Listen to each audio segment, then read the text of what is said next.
Leading the way on air, online, and on the go. From WLWT, this is Issues. Hello, welcome to Issues. I'm Jan-Michele Lemon Kearney of SESH Communications and the Cincinnati Herald. We have a lot going on this week. A little later, we're going to talk about getting ready for those standardized tests. And if you have a child in high school, you know what I'm talking about. A lot of stress there, but we've got some help for you. And then we're going to talk to some folks from the Cincinnati Art Museum. Really exciting exhibit coming with some African-American artists. You don't want to miss this, and we've got pictures and everything. First, we're going to talk to some folks from Center for Closing the Health Gap. We've got Ellis Richardson and Cassandra Robinson bringing the Health Expo, which Cassandra said it's the 5th Saturday in May. So it's going to be April. In April. I was about to say April 30th. It's April 30th this year. Correct. And we've got fire. Dun, dun, dun, Ohio players. The Ohio players. Tell us about it. So excited. Yeah, we are really excited this year. And even though we have the Ohio players and we want you to come out and see them, but the most important part is the health screenings and the health information. All right, I'm going to calm down. Yes, please. Yeah, because we really encourage people to come out, and we have so many. In the rain last year, we still had 1,500 people come out, and we've had as many as 15,000 people. So, oh my goodness! I remember the line dancing. What was that? The wobble. Right. The when we did the wobble contest. Yeah, you guys we made it into the Guinness Book of Records, and right. Yeah, right. I was out there for that. That was huge. Yeah. Well, this year, what we're going to do to make sure people get their exercise in, because everybody don't go over to the moving and grooving on the Great Lawn while we're waiting on the concert. We're going to have people do exercises in their chairs, wherever. So you have no excuse to not move and groove. And that's a great venue, Washington Park. It's just yes, so much room, and it's beautiful. And it is. Lots of parking underground, and that's really good. Okay, well, tell us all the stuff that's going on. Okay. Well, the theme this year is a good life is a healthy life. And that's so true. And I think, as Cassandra was just pointing out, I think with one of the fitness demonstrations, we want to keep people moving. And it's ironic that I think it was just last week that there was the video that went viral of the 106-year-old woman, black African-American woman, who went to the White House to meet the president and the first lady. She was dancing with Michelle Obama. She was dancing, and they asked her, you know, what's your secret? And she pointed out the fact that you got to keep moving, you got to dance. And what I do is, she says, I dance. So we want to keep people moving throughout the event. We have stepping, we have yoga, we have Zumba classes, and they're not just demonstrations. We want the people to participate. So people should, I mean, it's outdoors at the park anyway, so we assume people will be dressed comfortably, but it's important to come dressed to play, dressed to exercise. Yes. Yeah. Right, and especially the health screenings too. We have all of those that are so important to you, and there's no cost to you. Those. Yeah. You know, what's interesting this year, we're going to have 8 different children's screenings. And what I didn't know from Children's Hospital is that you can bring your infants. They will do hearing and eye screenings for babies. Wow. So we encourage you, if you got anything in your house that's moving, that's under the age of 18, right, bring them. It doesn't cost you anything. And then, you know, you have a chance to get giveaways, because we have a book that if you go through and get the kids do so many screenings, then they get prizes, they get a gift bag, and they register to win a bicycle. So yes, we really encourage you, the family. This is really a family event. And I was going to say, these health screenings, we can't emphasize enough. They're really important, and they're free. Yes. And you know, a lot of people get screened at the doctors or whatever, and that's wonderful. But even with insurance, there's a cost for that often. This is totally free. So you can come down and get. How many health screenings are you going to have? We have 15, 20, at least 15, 20 different types of health screening. So cholesterol, blood pressure, diabetes. And really, the number one screening for black men that we'll have available is for prostate cancer. Oh, okay. I've been in healthcare my entire career, and the one thing I know is that black men don't want to talk about prostate cancer, and they don't want to go to the doctor to be checked for prostate cancer. And the screenings can actually save your life. Yeah, they can. The data shows that black men have a higher risk of dying from prostate cancer than white men. I think it's twice the rate. Oh, that's awful. And it's also twice the rate of contracting prostate cancer versus white men. And early screening is the key. And Dr. early, Keith Melvin talks about that all the time. Early screening, find it early, get it, treat it, get over it. Sure. And go on with your life, yeah. Because the thing is that if typically when you become symptomatic with prostate cancer, it's too late. The cancer is actually spread to other organs. Right. And it's one of those diseases that can be prevented. But it's early detection, as you just pointed out. Right. And we have a mammography van that's going to be there, as well as hearing. Okay, because good. I understand, especially for seniors, they're reluctant sometimes to go get their hearing checked. They'd rather fake it. Right, yeah. You know, so the hearing is there, and even the hearing is free. All of the screening is there for you, so That is you great. take advantage. From So- infants all the way up to senior citizens, no That's excuse. fantastic. So, I mean, it's a fun day. It's out in the park. So you have the Ohio players who are going to play later. I'm really excited about that Right. because I love them. Yeah. And you're going to have these screenings all day and Zumba classes and. It's And a don't great forget event. the exhibitors. We have Oh, yeah, let's exhibitors talk sharing about that. information. We have Yeah. food vendors, but we do have exhibitors that give you a lot of health information, a lot of nonprofit organizations that are there also. And we are still looking for volunteers. Well, and I was going to say, what do you need? Because I always see a lot of volunteers out there. So what number should people call if they want to help with the Center for Closing the Health Gap Health Expo? The 585 9879. 9879? 585 Okay, we've got a number. Is that 9879. the number up there? Yeah. Okay. Yeah. Tell us one more time. It's area code 513-585-9879. And just let's go And- through this info that's on the screen. Well, the event is going to be on Saturday, April 30th, from 10 a.m. to 5 p.m. It will be at Washington Park, which is at 1230 Elm Street in downtown Cincinnati, Right across from Music Hall. right across from Music Hall. And this year we have the School for Performing Arts for the privacy screening. So we'll be able to do even more screening that require privacy, like the hearing and some of the others. Oh, we'll be that's able to do great. so. We will have that building also. So and that's And that's where right the across screening- from the park. So right that's across perfect. the street. Yeah, Mhm. that's great. And so a shuttle service that will take The folks back and volunteers forth. have no excuse. We have shuttle service. You can park and ride down there, and then they'll take you back to your car. That is so great. Okay, so Saturday, April 30th, 10 a.m. to 5 p.m. Washington Park. Correct. Right, and the Okay. concert Ohio players 5 o'clock to 6. Okay, we'll be there. All right, thank you so much. Thank you for having us. We'll be back in just a moment.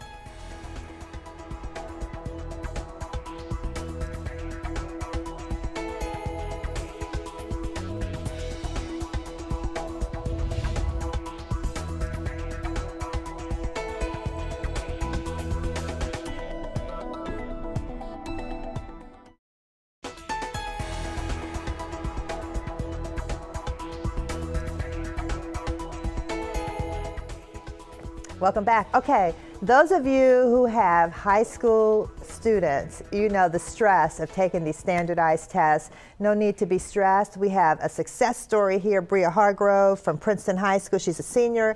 And then we have Hope Johnson, who's going to do, well, you do boot camps Yes, the for all ACT kinds of boot camp. standardized tests. And we're going to talk about the ACT today, I understand. Yes. Okay, welcome both of you. Thank you very much. Yes, and Bria is going to school later today, right? So, and just so you're a senior at Princeton, Yes. and you've already decided you're going to FAMU. Yes. Fantastic, really historical place. We've got a lot of FAMU grads. There's a strong alumni chapter here, so shout out to all the Ms. Singletary, all the FAMU people, and Coach Singletary. Okay, Hope, tell us all about this. You know, what is it about these standardized tests? People are so, I mean, everybody stresses out about it. Well, they're very high stakes. They determine what college you go to. They determine the scholarship money that you get for college. And they have gained importance over the years because it is a standardized test that is used in conjunction with a student's GPA. So you may have a low GPA, but if you get a high ACT score, that balances out that low GPA, and that college will look at you. And colleges also use that in their statistics. So they want those high standardized scores because they can say, look, this is the freshman class that we took in this year, and this is their average ACT score. Plus, you need that ACT or SAT. So I'll use them interchangeably, but what I'm finding is that the ACT is now accepted by every college in the United States. I found that too, and isn't it good for students to look at both tests and see which one they actually do better with? I mean, some people do better with the ACT, some do better with the SAT. Well, I think, you can, and that's a personal choice, but you also need to be familiar with the colleges that you are going to. Okay. And that will also determine which tests that you might want to take, and it also may determine for instance, with Bria, she's going to a super score school. So Bria, you want to tell them us about what is a super score, Bria? They basically take every ACT you took, and they take the best score from each subject. Okay, I like that. Yeah. So now, why did you decide to do boot camp or to do some tutoring here with Miss Johnson's program? She was like the best choice for me, and basically, I wanted to prepare myself for the ACT and like do good for my first time. And see, I think the preparation, isn't that right, Ms. Johnson, is really the key, because test taking is a skill. It's something one has to learn how to do. You don't just wake up and you start taking tests. You need to learn how to play the game, right? That's absolutely true. And college readiness on the ACT is considered to get a score of 20. So you can score a range between 0 and as the lowest score and 36 being the highest score. 20 is considered college ready. A college-ready score. Generally, anywhere 27, 28, that's when you're talking about, and above, that's when you're talking about getting scholarship money. Great, and a full ride, which means room, board, tuition, and in some cases a stipend. Because at that point, the college really wants you. That's correct. Yeah. That is correct. So you want to do as much as you can and take the test as many times. There's no limit for taking the test. Okay. It's $39.50 without taking the writing component. The writing component is optional. And some students can have that fee waived as well. You can go to your counselor. That's correct. And get the fee waived, so people shouldn't be deterred by that. Absolutely. By that cost. Absolutely. Right. And you could, like I said, take it as many times as you want, and you need to get familiar with that. Right. Well, tell us about boot camp. What's going to happen in the ACT boot camp? Well, what happens is, especially this year, a lot of students found that their scores either went backwards or they were stagnant, because this year the ACT really lined up with the Common Core standards. Okay. So it's not necessarily harder, but it's different. So for math, there are 4 sections. You have the English, math, science, and the social studies component. So math changed. They added more statistics. For the reading, instead of like having several different passages, you still have several passages, but you have double passages where you may have to compare the passages, and then you have to answer those questions. Yeah, and so all this to me sounds like the better prepared you are, the better you'll do, which is why your program is so important. Doing boot camp, so that, because if you didn't know this, you go into the test and you're like, what is this about? So this is really, this preparation is good. Jeff is saying, give us a phone number to call, Ms. Johnson. Where do people call to sign up for the boot camp, and when is it? And tell us all about Okay, well, in Ohio, in the United States period, there are 4 to 6 boot camps per year. In Ohio, there are 6 boot camps, 6 official ACT classes. I generally do a boot camp a week before any ACT. My number is 513-438-1865. Okay, tell us one more time with that number. We have it up here for ACT boot camp. 513-438-1865. And people need to call. So is there a boot camp coming up soon then? Absolutely. Okay. The next ACT is April 9th, and on April the 2nd, that's Saturday, they'll come in for 3 hours, and then that following Monday through Thursday, 6 to 9 p.m. Okay. And I'm also going to add one for spring break, and you can call me or look at the website, hopesactbootcamp.com. And I'm adding a spring break date as well. Okay, that's wonderful. So we want to make sure people do that so they can be successful like Bria. So proud of you, about to graduate from high school and go on to college. Thank you for taking some time off from school. We hope you aren't in trouble at Princeton. We'll let them know, look, she's on TV. Okay, Right. Thank you so much, and thanks, Ms. Johnson. All right, thank you. Okay, Hope's ACT, don't miss it. All right, stick with us. We'll be back in a moment.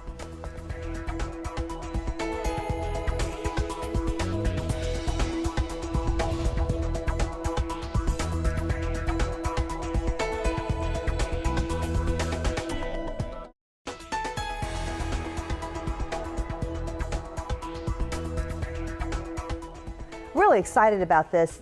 There's an exhibit, it's called 30 Americans, and they're 30 African-American artists from the Rubel collection, I understand. They're going to be at the Cincinnati Art, well, their works will be like 50 works, and they're sculptures and paintings and all that. Well, let me introduce you guys. Brian Scholas, who is the curator for Cincinnati Art Museum, and Terrence Hammond, who's a great artist, and you've got a really impressive background. I know you grew up in Over the Rhine. You went to SCPA, then you went to Boston, and you did some research. A degree from Tufts University, and yes, and I've seen your work, and it's really phenomenal. Thank you so very much. Terrence Hammond, thank you for coming. Brian Scholas, thank you so much. Thanks for having us. 30 Americans opens March 19th. That's correct. At the Cincinnati Art Museum. I'm sorry, and Jeff said to make sure we emphasize the Cincinnati Art Museum is free admission. This is the Cincinnati Art Museum in Eden Park, which is free every day that we're open, Tuesday through Sunday from 11 to 5. This exhibition is, as you said, drawn from the Rubel family collection. It's a great collection of contemporary art in Miami. This show has toured around the country. It's been very popular. It's been to several museums, and we're excited to bring it to Cincinnati. Yeah. It is going to have paintings, photography, sculpture, drawing, installation, pretty much any way in which artists work these days, you'll find it represented in the galleries of the Art Museum. This is exciting. Now how were these artists chosen for the 30 Americans? It was an organic process. The Rubels are collectors, and they were buying the work of several of these artists and asking those artists, well, who are you interested in, or who were your mentors from earlier generations that inspired you, and began building a kind of story of American art by African American artists over the last 3 or 4 decades. And when they brought it all together, they had almost 300 works. And so each of the museums employs their curators to sort of select from among that large number to create a tailor-made presentation for the city or the museum in which it's presented. Right. Yeah, they're an interesting couple. They, you know, just reading about them, I guess when they were married and they started collecting art in 1964, and they would save money, and they met Keith Haring, and then their brother was one of the founders of Studio 54, which people back in the 80s remember, like the big disco in New York City. So really interesting family, and I mean the art is fantastic. Terrence, tell us about your impressions. I was just really, really excited about the show. Some of my favorite artists are going to be in it. Tell us about your favorite artist. Well, it's always good to hear like, who artists like. Okay. Kerry James Marshall. I'm really, really excited to see his work in the show. He uses black in a way that is just absolutely amazing to me. Wow. It's the way to render skin, but using really simple techniques. Oh, okay. Just basically black and gray, really, really beautifully. Shanique Smith is another artist that I'm friends with, and I really love her work. Oh, really? Oh, cool. So I'm not sure which pieces you guys have chose, and if it's one of her clothing bundles. Okay, those are really exciting works as well. Okay, good. And we've got some pictures. We're going to bring those up in a minute. Oh, well, here they. Okay. You want to tell us about these? Well, this is a photograph of some of the participating artists in the exhibition, but beneath a neon sign by the artist Glenn Ligon, who's included in the show. And I should also add that this is a show drawn primarily from the Rubels collection, but the Cincinnati Art Museum also has in its own collection works by these artists. So, in fact, we'll borrow one of Ligon's works and we'll present one of our own Ligon works.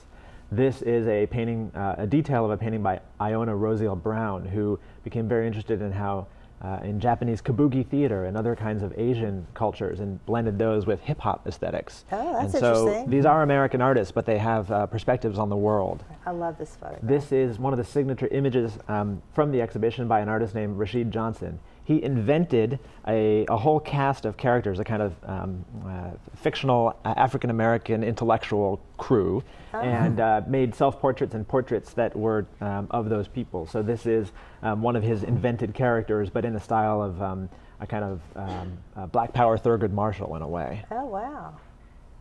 This is a detail, and you can look and see that it's a beautifully rendered painting, but it's only about 1/3 of a wonderful 25-foot wide painting by the artist Kehinde Wiley, who Cincinnati art-loving audiences may remember from having been in an exhibition at the Taft Museum a year or two ago, and has presented works at the 21C. A really remarkable African-American painter who takes black figures, oftentimes images of people that he meets on the street, and inserts them into paintings that are reminiscent of the European masters. So we're going to have a 12-foot tall, 25-foot long painting by this artist right off the lobby of the museum. Fantastic. And this is a detail of a work by Hank Willis Thomas, who has used advertising imagery, in this case a Nike swoosh. Yeah. This is a work from 2003 called Branded Head, which kind of talks about the commodification of African American culture and the kinds of relationships that athletes and celebrities sometimes find themselves in with these companies who are selling products. And so, wow, that was deep, yeah.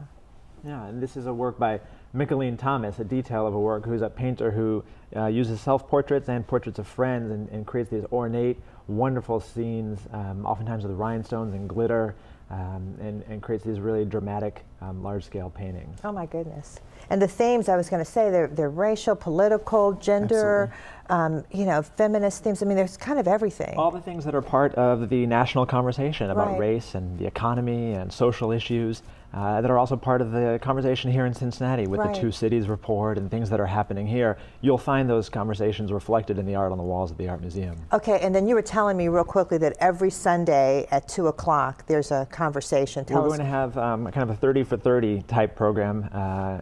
There's going to be a program every Sunday at 2 p.m. during the run of the show. So after church, come on down to the museum and there'll be a performance or a lecture or a conversation or a book club.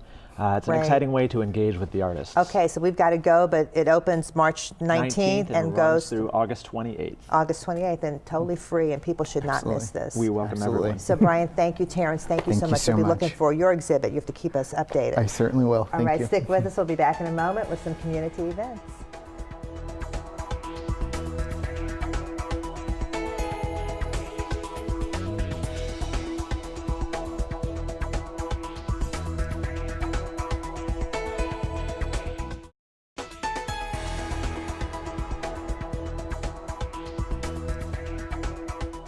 Les Birdies, oh, a great golf group. They've been around forever, really fantastic group of women. They are having their gala, and it's Saturday, March 12th, 5:30 p.m. at the Blue Ash Crown Plaza Hotel. That's 5901 Pfeiffer Road.